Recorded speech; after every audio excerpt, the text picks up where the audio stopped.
সকাল থেকে সারা বাংলাদেশের এই কোটা বিরোধী আন্দোলনের জন্য লকডাউন করা হয়েছে এবং শাটডাউন করা হয়েছে, কারফিউ চালু করা হয়েছে। আপনারা দেখতে পাচ্ছেন সেনাবাহিনীর লোকজন এই হাইকোর্টের মাজারে, হাইকোর্টের সামনে ফটকে তাদের এই অবস্থান বর্তমানে।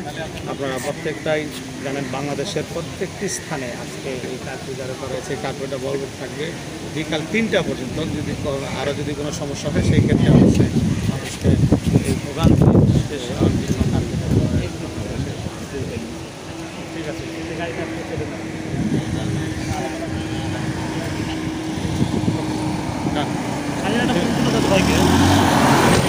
এভরিওয়ান, এই মুহূর্তে আমি দাঁড়িয়ে আছি এই অগ্রণী ব্যাংকের সামনে। আপনারা দেখতে পাচ্ছেন এটা হচ্ছে দৈনিক বাংলা মোড়।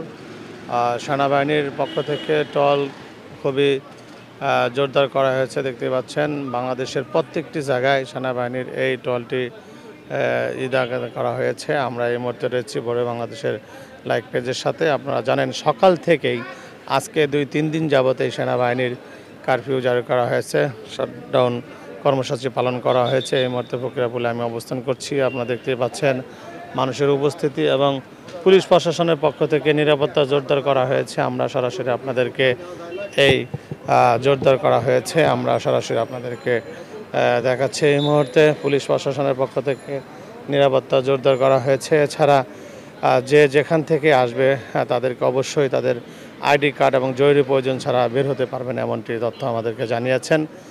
এই মুহূর্তে সংযুক্ত ছিলাম আমি হাফিজুর রহমান, বড় বাংলাদেশের লাইক পেজের সাথে। সবাই ভালো থাকবেন, সুস্থ থাকবেন, এই কামনা শেষ করছি। বড় বাংলাদেশ ডেস্ক নিউজ।